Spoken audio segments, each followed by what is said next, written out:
अच्छा सर, ये बताइए कि मान लीजिए किसी बच्चे को अगर सिलेबस का ब्रेकअप करना हो, मतलब उसको ब्रेक करना हो सिलेबस को, तो उसका क्या प्लान होना चाहिए? सर सिलेबस ब्रेक करने का तो एक ही होगा कि पहली बात तो माइंड सेट होना चाहिए कि भाई हमें बिहार बीपीएससी की तैयारी को लेकर के इंडियन ज्योग्राफी पे ज़्यादा फोकस करना है। उसको बच्चे को पता होना चाहिए कि मॉडर्न हिस्ट्री पर ज़्यादा फोकस करना है। उसको पता रहना चाहिए कि जब भी हम कोई सब्जेक्ट पढ़ रहे हैं, तो जैसे आप भी जैसे साइंस टेक में पढ़ाते होंगे, तो कुछ ना कुछ कोई सैटेलाइट लॉन्चिंग होगी, तो आपने जब स्पेस टेक पढ़ाया तो बच्चा उसको करंट को उसके साथ में लिंक करके पढ़े, तो वो सब्जेक्ट को ब्रेक ऐसे कर ले कि भाई मुझे हिस्ट्री में मॉडर्न पर ज़्यादा फोकस करना है, ज्योग्राफी में इंडियन ज्योग्राफी को उस इंडियन ज्योग्राफी के साथ में बिहार ज्योग्राफी को पूरा अटैच कर ले, और ऐसे ही फिर वो 1 बाय 1 हिस्ट्री मॉडर्न पर फोकस कर रहा है, बिहार को भी उसमें लिंक कर ले।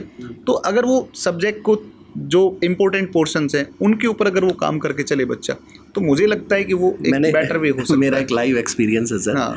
मैंने मतलब क्लास में आप बच्चे को पढ़ा रहे हो, आप यहाँ बच्चे को एप्लीकेशन बेस्ड पर फोकस करेंगे, क्योंकि मेंस का एग्जाम है वो एप्लीकेशन बेस्ड है सर। और खासकर जो हमारा सब्जेक्ट है साइंस टेक, उसके अंदर तो आपका एप्लीकेशन बेस्ड है। जैसे आप 70 का जो मेंस का पेपर है वो उठा के देख लीजिए, कभी आज तक के कोई भी मेंस उठा के देख लीजिए। रोबोटिक्स चल रहा है, अब रोबोटिक्स के कंपोनेंट पढ़ाए जाते हैं कि भाई इसके अंदर आपके ये कंपोनेंट होंगे, इसका लोकोमोशन ये होगा, और उस तरह से आपको पढ़ाना होता है। वो भी बेसिक इन्फॉर्मेशन, क्योंकि मेंस में ये लिखने की नहीं होती।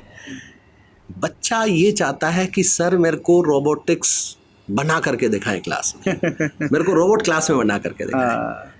और उस बच्चे की बात कर रहे हैं, एआई सीखने आ गया बच्चा, जिसको ML machine learning deep learning का कोई आइडिया नहीं, कभी लाइफ में नहीं देखी जिस बच्चे ने, उस बच्चे का इंटरेस्ट होता है कि हमें सर क्लास में बना करके दिखाओ। बच्चा फिर जज करता है, हो सकता है इन्हीं को नहीं आता हो सकता है अरे आप एप्लीकेशन बेस्ड पर बात करते हो।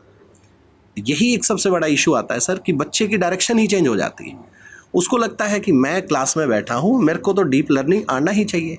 फिर उससे पूछा जाता है कि बैकग्राउंड क्या है, क्या आपने कभी इसके बारे में, नहीं सर ये चीज़ें तो हम लोगों ने डिस्कशन नहीं किया। तो कई बार ऐसा होता है सर, बच्चा भटक जाता है, बच्चा उस चीज़ को नहीं देख पाता। तो बड़ा अच्छा रहा सर कि बच्चे को एक आपने जो एक्सप्लेन किया कि सिलेबस को, हाँ वो ऐसे ही ब्रेक करके जी, बहुत बढ़िया सर।